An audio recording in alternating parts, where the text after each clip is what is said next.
C in education में आपका बहुत बहुत स्वागत है। मैं हूं आपकी होस्ट मीनाक्षी। आज के इस एपिसोड में हमारे साथ हैं आई इवॉल्व क्लासेस के director mister Prahlad Devtale. He is a lecturer of physics since 18 years. He is a good motivational speaker and a very good mentor. Sir आपका बहुत बहुत स्वागत है। एजुकेशन सिस्टम की, जब आप एजुकेशन की हम बात कर रहे हैं आज एजुकेशन सेक्शन में, हम जब बात करेंगे एजुकेशन सिस्टम की, तो आपको क्या लगता है रिसेंटली एजुकेशन सिस्टम के बारे में आपके क्या व्यूज हैं? मैडम, एजुकेशन सिस्टम एक बहुत ब्रॉड क्वेश्चन है। एजुकेशन सिस्टम एक अगर बेस्ट है तो पूरा कंट्री का डेवलपमेंट उसमें हो सकता है। अभी तक हमने जो एजुकेशन सिस्टम देखा है या एजुकेशन सिस्टम चल रहा है, I am not saying it is bad, but ये इस तरह का एजुकेशन सिस्टम है जिसमें एक ऐसा है कि थ्योरेटिकल बेस्ड हम एजुकेशन लेते हैं, राइट, और प्रैक्टिकल बेस्ड को अपना एजुकेशन थोड़ा कम है। सो what there is a continuous improvement required. Right, education system अभी सिर्फ एजुकेशन सिस्टम नहीं है, इसमें एक रिसर्च आ गया, इसमें बिजनेस डेवलपमेंट आ गया, राइट, इसमें मैनेजमेंट आ गया, Right. हर तरह, इसमें डिसिप्लिन आ गया, हर तरह का इंक्लूजन उसमें होना चाहिए। राइट, एंड एवरी ईयर उसमें इम्प्रूवमेंट रिक्वायर्ड है। ओके, एजुकेशन सिस्टम अगर है, एक सक्सेसफुल कंट्री तभी बन सकता है इंडिया, जब इंडिया का एजुकेशन सिस्टम सक्सेसफुल हो। Okay, Because everything depends upon education. Right. यानी Education, आपका I say, education is the only weapon by which we can improve our country, we can develop our country. बिल्कुल जी। आपका ये कहना है कि थियोरेटिकल नॉलेज जो है, यानी थियोरी बेस्ड जो लोग नॉलेज लेते हैं, पहले ऐसा होता था कि हमारे पास सिर्फ थियोरी की नॉलेज होती थी, अब प्रैक्टिकल भी बहुत ज़्यादा इम्पोर्टेंट रोल प्ले करता है। तो आपका एज एन लेक्चरर क्या मानना है कि एग्जैक्टली क्या इम्पोर्टेंस है? बराबर, एक्चुअली थियोरेटिकल नॉलेज तो इम्पोर्टेंट है ही, at the same time we need practical knowledge. Because see क्या होता है कि जैसे मान लो कि हम लोग एक डमी पार्लियामेंट बनाते हैं जी, तो हमारे कॉलेज में अगर हम डमी पार्लियामेंट का प्रोजेक्ट रन करते हैं तो उससे स्टूडेंट को उस तरह का एक नॉलेज आ जाएगा कि पार्लियामेंट कैसा होता है। या डमी हम एक एंकरिंग प्रोसेस अगर लॉन्च करते हैं तो वहाँ पे पता चलेगा किस तरह प्रोसेस होता है एंकरिंग का। तो इस तरह का हमको प्रैक्टिकल नॉलेज हमको देना जरूरी है स्टूडेंट को। मतलब we should not make the student employee, we should make them employer. That is very important, that is the need of the hour basically. Right, right, अगर हम उस पे स्ट्रेस देंगे तो हमको अभी जो एम्प्लॉयमेंट का प्रॉब्लम है या बाकी जो प्रॉब्लम्स है वो उतने सीवियरली फेस नहीं करना होगा। Exactly. If you want to develop the country as a nation, so we need this things very important. लेकिन स्टूडेंट्स, ऐसे कई स्टूडेंट्स हैं, स्टूडेंट्स में भी एक डिविजन अगर कर दिया जाए, कुछ स्टूडेंट्स बुक वर्म होते हैं, सिर्फ थियोरी पे बेस्ड होते हैं, कुछ होते हैं कि थियोरी उनसे नहीं पढ़ी जाती, they want demonstration, they want practical base पे वो पढ़ते हैं। एक बहुत ही अच्छी मूवी भी बनी थी इस पे, 3 इडियट्स, जिसे लेकर स्टूडेंट्स में एक अलग ही थॉट्स आए थे, लेक्चरर्स थे, टीचर्स थे, उनमें भी एक थॉट्स चेंज हुए थे। आपको क्या लगता है, लाइक ये जो एक बच्चों की सोच है वो कहाँ तक सही है और लेक्चरर्स उनमें कितना हेल्प आउट कर सकते हैं? डेफिनेटली ये सोच जो है, जो हमने मूवी में देखा, that is really really nice, it was really nice. इस तरह का ही एजुकेशन सिस्टम होना चाहिए। मतलब स्टूडेंट ने एकदम अपना प्राइमरी मिडिल स्कूल कवर कर लिया, कंप्लीट कर लिया, हाई स्कूल कंप्लीट कर लिया, तो उसके बाद ऑप्शंस होना चाहिए कि वो किस फील्ड में इंटरेस्ट रखता है और उसको किस फील्ड में जाना है। तो he can give 100% there in the field, और he can be very good in that basically. अगर कोई ओरेटर है तो वो डेफिनेटली उस फील्ड, उस तरह के इसमें जा सकता है। कोई मान लो कि बहुत अच्छी ड्राइंग करता है तो उस क्षेत्र में जा सकता है वो। मतलब जिसमें उसका स्किल बहुत अच्छा है वो बहुत जरूरी है। ऐसा नहीं कि हर स्टूडेंट इंजीनियर बनना चाहिए या डॉक्टर ही बनना चाहिए, there are so many other options also. Exactly, तो उन्होंने उस पे भी कॉन्सेंट्रेट करना चाहिए और इस तरह ही एजुकेशन सिस्टम होना चाहिए अपना। Right, right.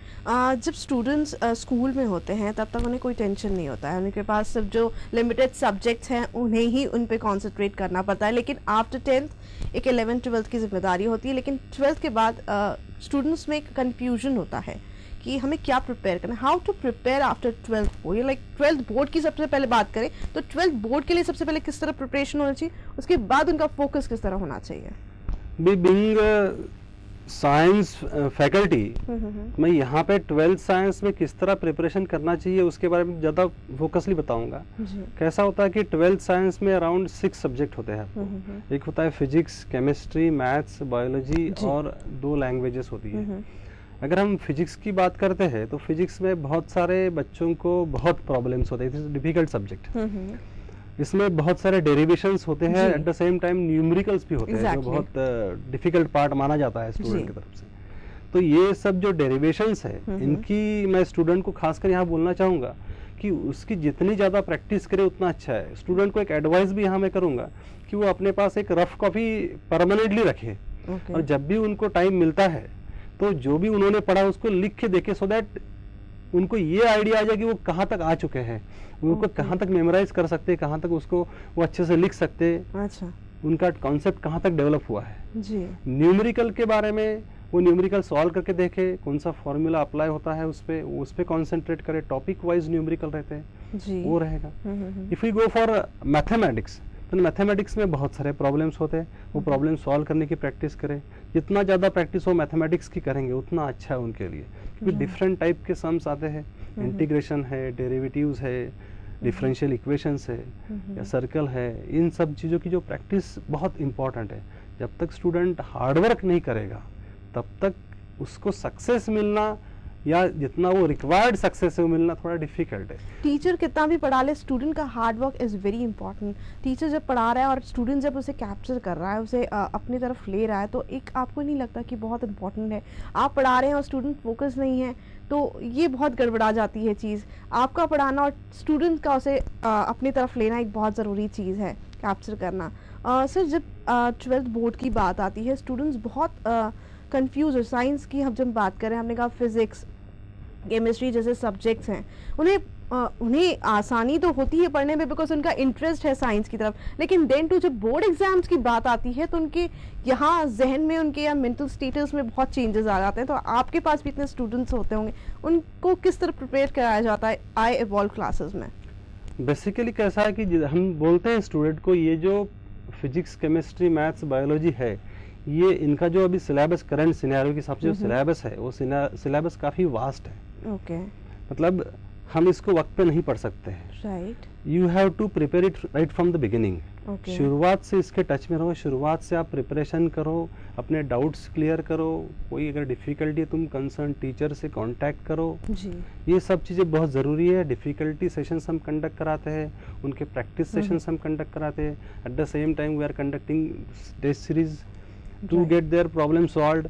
उसमें हम इवेल्यूशन करते हैं कि कौन सा बच्चा कौन से चीज़ में एक्सपर्ट हो रहा है या किस में वो कम उसको मार्क्स आ रहे हैं, उसका फिर और उसको उस चीज़ का एक्स्ट्रा क्लास दिया जाएगा। तो ये सब चीज़ें हम आई वॉल में कंडक्ट करते हैं। At the same time we are giving them education with the help of smart board technology, Okay. So that they can get the topic very clearly, lucidly. Okay. ऐसा होता है। But आजकल student madam थोड़ा सा कैसा हो रहा है कि बच्चे ही थोड़े से दूर दूर भागते जा रहे हैं एजुकेशन से। मतलब ऐसा नहीं है सभी भागते हैं, ऑप्शंस बहुत होने की वजह से, बहुत सारे करियर आने की वजह से वो लोग थोड़ा स्टूडेंट सीरियसली ले नहीं रहे स्टडीज को। I think they are not getting their responsibility, okay. That is very important. जैसे हम लोग हमारे ज़माने में एक रिस्पॉन्सिबल जी। स्टूडेंट की तरह बिहेव करते थे और रिस्पॉन्सिबिलिटी लेके हम पढ़ते थे, बिकॉज वी नो। तो थोड़ा यहाँ पे मुझे थोड़ा पेरेंट का इंक्लूजन बहुत इंपॉर्टेंट है यहाँ पे। जब तक पेरेंट उनको कॉन्फिडेंशियल लेगा नहीं और कॉन्फिडेंशियली बताएगा नहीं, तब तक थोड़ा स्टूडेंट का पढ़ाई के प्रति इंटरेस्ट बढ़ेगा नहीं, ऐसा मुझे लगता है। जी। एक सिनारियो हुआ करता था जब आप और हमारे स्टडीज़, आपके सिनारियो की बात की जाए, बहुत फोकस्ड होते थे और स्टूडेंट्स ही फोकस होते थे, पेरेंट्स को बोलने की ज़रूरत ही नहीं पड़ती थी। फिर जब हमारा सिनारियो आया तो पेरेंट्स को बोलने की थोड़ी ज़रूरत पड़नी शुरू हुई कि आप ये चूज़ करो, आप ये चूज़ करो एज पर आर इंटरेस्ट। उसके बाद एक सिनारियो आया कि पेरेंट्स ने अपने स्टूडेंट्स को या फिर अपने चिल्ड्रंस को एक फ्रीडम देनी शुरू करी कि आप अपना इंटरेस्ट बताएं, उसके बाद आप क्या करना चाहते हैं आप उस पर फोकस करें। उसके बाद अब जब सिनारियो आ चला है, एक अगर कहा जाए सोशल नेटवर्किंग साइट्स है, इतनी टेक्नोलॉजीज़ है, इतना एडवांसमेंट है, उस वजह से जो स्टूडेंट्स हैं या जो फोकस स्टूडेंट्स की भी अगर बात करें, वो थोड़े से डाइवर्ट हो जाते हैं इन चीज़ों को लेकर एडवांसमेंट है, बहुत अच्छी चीज़ है हमारे लिए, सभी के लिए, लेकिन उसका मिसयूज भी बहुत होता है स्टूडेंट्स के ही लिए कि आप जब बात करते हैं तो इस वजह से अब जो पेरेंट्स हैं वो फिर से फोकस करना चालू कर चुके हैं अपने बच्चों को लेकर कि आपको क्या करना है क्या नहीं। आपके पास भी ऐसे कई पेरेंट्स आते होंगे और इन चीज़ों से डिस्कस करते होंगे कि सर ऐसी ऐसी बात है, तो आप इस बारे में थोड़ा बताएं। ये बात तो एकदम सही है कि करंट सिनेरियो जो है जिसमें आप देखते हैं कि फेसबुक, व्हाट्सएप और जो स्मार्टफोन वगैरह आए हुए हैं, इसके वजह से स्टूडेंट का थोड़ा distraction from the studies definitely हो रहा है, कुछ स्टूडेंट्स का डेफिनेटली हो रहा है। तो इसमें हम स्टूडेंट को गाइड करते हैं कि you should not use such phones. Exactly. जिसमें तुम फोन यूज करो जिसमें तुम कॉल कर सकते हो पेरेंट्स को, so that you should connect with your parents and students friends. तो इसके लिए हम उनको फोन अलाउ करते हैं, we don't ban on that, but at the same time हम उनको ये जरूर स्ट्रिक्ट करते इस बारे में कि वो लोग इस तरह की फ़ोन यूज़ करें जिसमें ये सब फेसबुक और हाँ they can use the Facebook, WhatsApp and all this for discussion, for study discussion, so that they can gain something from that. उनको जैसे मान लो कि कोई टॉपिक अगर उनको पढ़ना है और वो टॉपिक अगर अमॉन्ग द फ्रेंड्स अगर डिस्कस करते हैं तो I suppose this student can get more knowledge, because उसमें 4 माइंड्स आ जाते हैं, 4 फ्रेंड के 4 माइंड्स आ जाते हैं, they can discuss more in much detail in that case. तो ये सब होना चाहिए स्टूडेंट के प्रति। ये थोड़ा अपने को पेरेंट्स को बताना जरूरी है, स्टूडेंट को समझना जरूरी है, टीचर को बताना जरूरी है। ये तीनों सेक्टर, यहाँ पे किसी एक चीज का ड्रॉबैक नहीं है, ये हमको सबको मिलके ये इम्प्रूवमेंट करना होगा। इसके लिए इक्वली जिम्मेदार टीचर, पेरेंट्स और स्टूडेंट है। मैं किसी एक को जिम्मेदार नहीं मानूंगा। बिल्कुल।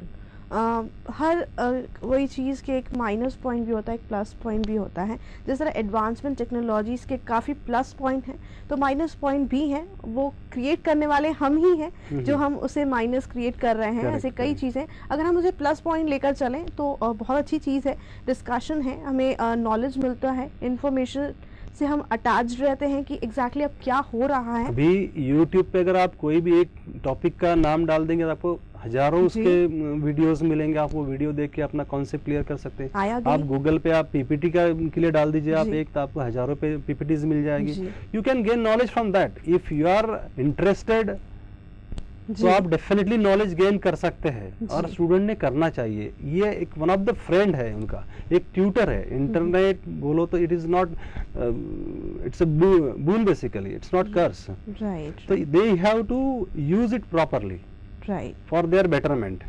तो इसमें बहुत सारा इंफॉर्मेशन है, मतलब वाइड इंफॉर्मेशन है, जितना चाहे उतना हम कलेक्ट कर सकते हैं, अपने कॉन्सेप्ट डेवलप कर सकते हैं। आई सपोज कि उनको तो कोचिंग का भी जरूरत नहीं पड़ेगा अगर वो इसका वाइडली और परफेक्टली यूज करते हैं तो। एग्जैक्टली।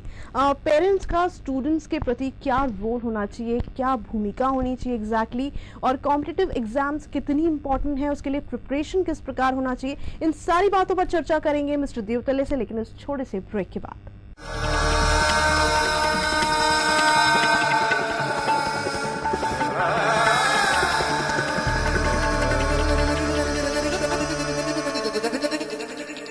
ब्रेक के बाद यूसीएन एजुकेशन में आपका फिर एक बार स्वागत है। आज हमारे साथ है आई इवॉल्व क्लासेस के डायरेक्टर मिस्टर प्रहलाद देवतले।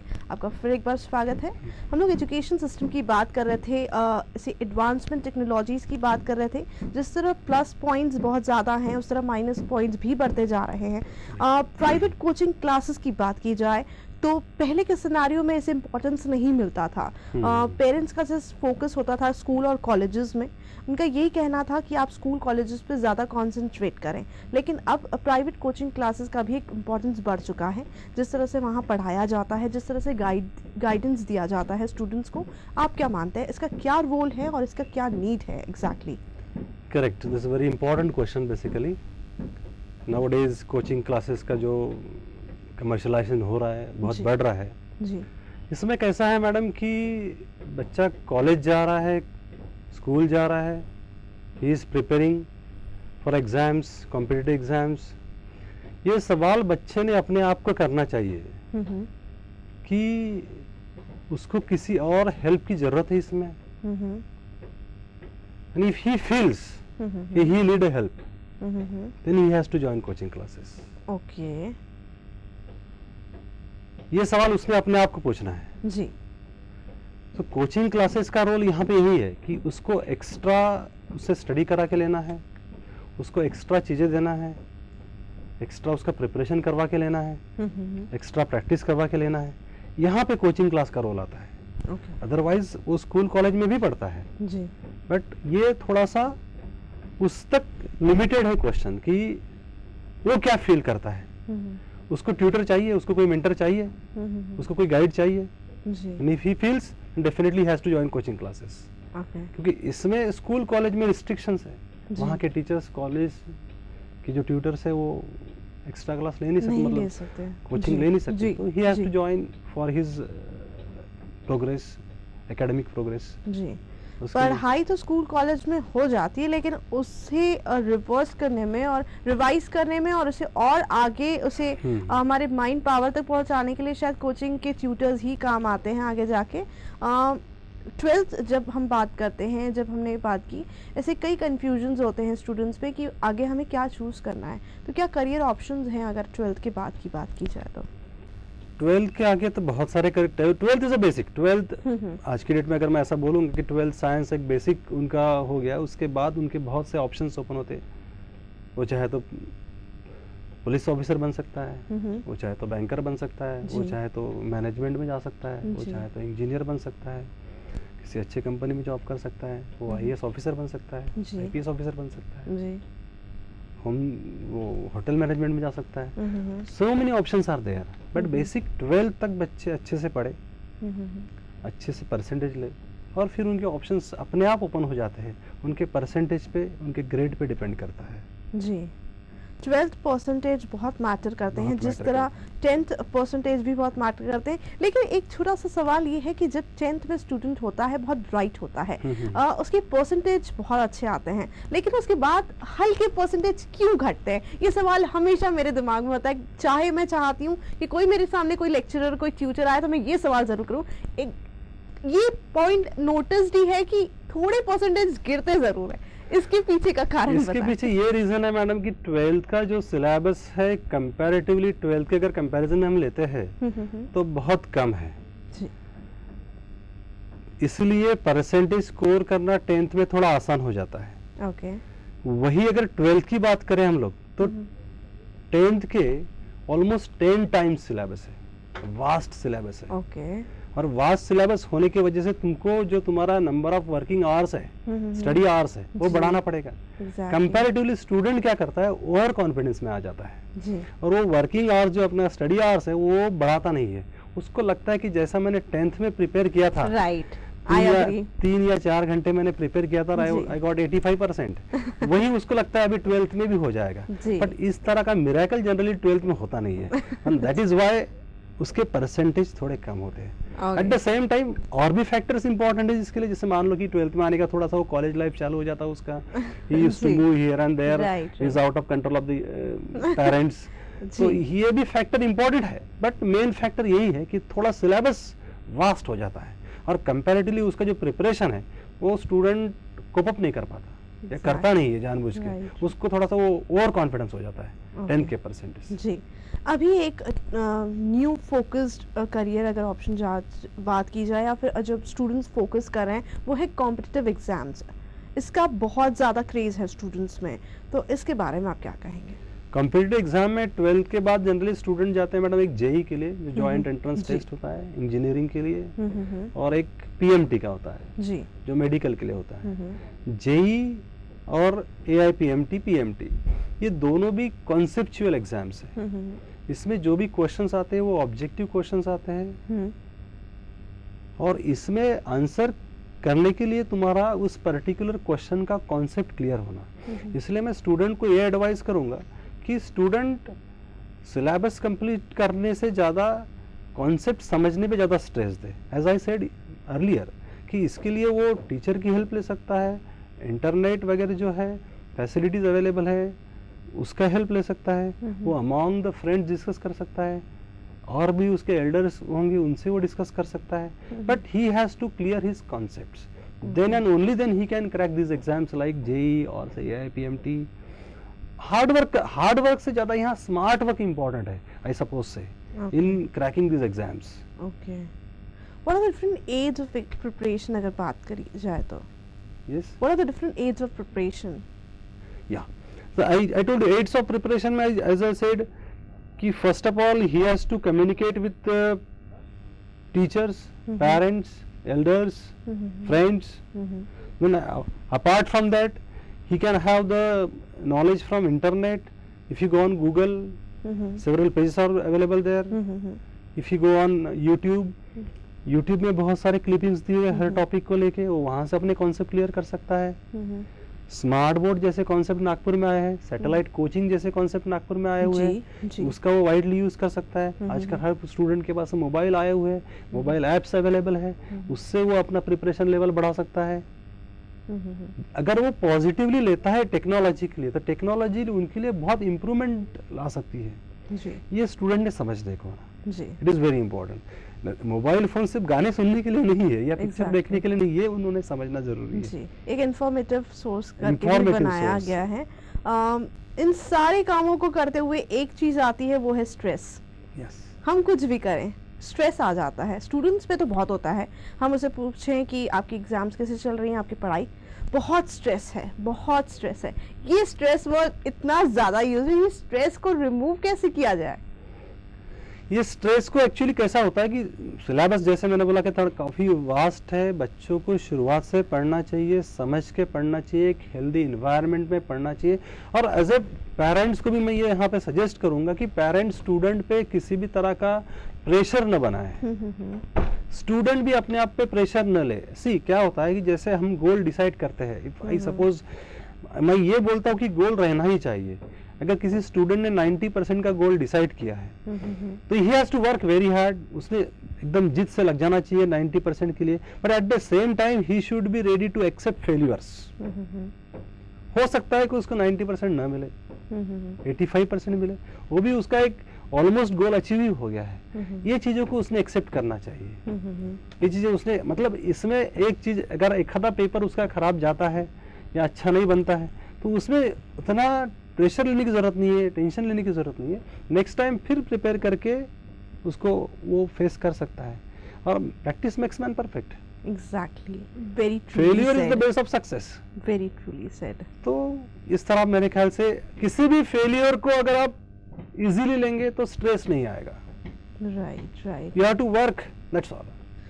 जी, जी. ये कॉन्सेप्ट जी. रखना चाहिए. हमारे अर्बन की बात की जाए तो स्टूडेंट्स के पास काफ़ी फैसिलिटीज़ हैं, काफ़ी ऑप्शंस हैं, काफ़ी फैसिलिटीज़ भी हैं और काफ़ी सपोर्ट भी है. लेकिन हम रूरल की जब बात करते हैं, उनके पास बहुत प्रॉब्लम्स हैं इन चीज़ों को लेकर. वहाँ पे स्टूडेंट्स हैं who want to study, who want to focus on their career. तो what about them? What are your views about this? ये बात एकदम सही है कि अपने यहाँ अर्बन जगह, अर्बन प्लेसेस पे काफ़ी फैसिलिटीज़ अवेलेबल है, बट रूरल एरिया में उतनी फैसिलिटीज़ पहुँच नहीं पाती बिकॉज ऑफ सब टेक्निकल रीजंस या एनी अदर रीजंस. तो उस केस में क्या होता है कि बहुत सी जगह, जैसे हमारा आई वॉल क्लासेस जो है, हमारे आई वॉल क्लासेस के कुछ रिप्रेजेंटेटिव जाके वहाँ पे अवेयरनेस ड्राइव कंडक्ट करते हैं. अच्छा. उनको बताते हैं कि जेई क्या होता है, AIPMT क्या होता है, PMT क्या होता है, राइट. उसका फॉर्म कब निकलेगा, वो एग्ज़ाम कितने मार्क की होगी, ओके. उसमें कितने सब्जेक्ट्स आने वाले हैं. इस तरह का हम गाइडलाइन सेमिनार प्रोवाइड करते हैं वहाँ पे डिफरेंट कॉलेज लेवल पे. ओके. इसमें बहुत से स्कूल कॉलेज वाले हमको सपोर्ट करते हैं. जी. ये बहुत अच्छी बात है वहाँ पे. और इससे हम एक अवेयरनेस ड्राइव वहाँ कंडक्ट करते हैं. But still they are lacking in some extent. हम जितना हमसे पॉसिबल होता है उतना मैक्सिमम एरिया हम कवर करते हैं और उनको एक अवेयरनेस देने की कोशिश करते हैं. इसमें जो स्टूडेंट रूरल एरिया में है या जो पेरेंट्स हैं, हम उनको यहाँ पे ये बताना उचित समझते हैं कि उन लोगों ने भी नागपुर जैसे सिटी में आके जो ऐसे क्लासेस है जो इस तरह के ड्राइव कंडक्ट करते हैं, उनसे आके फ्रीक्वेंटली मिले, उनसे अवेयरनेस, उनसे नॉलेज, इन्फॉर्मेशन कलेक्ट करें और वो इन्फॉर्मेशन अपने स्टूडेंट तक वहाँ पहुँचाएँ, इम्पार्ट करें. That is very important. यहाँ पे सबका रोल बहुत इंपॉर्टेंट हो जाता है जी. अगर हमको एजुकेट करना है तो. जी. जब हम इस सिनारियो की बात की जाए, हर एक फील्ड में, वो चाहे एजुकेशन हो, वो चाहे बिजनेस हो, या चाहे मेडिकल फील्ड हो, पहले के सिस्टम में अब के सिस्टम में ज़मीन आसमान का अंतर है। वहीं एजुकेशन की भी बात की जाए तो पहले के एजुकेशन में अब के एजुकेशन में बहुत डिफरेंस है। तो किस तरह ये डिफरेंस क्रिएट हुआ, अब कितना डिफरेंस है आप समझते हैं? क्योंकि आपने भी जब पढ़ाई की थी और अब आप जब पढ़ा रहे हैं स्टूडेंट्स को, आपको ये डिफरेंस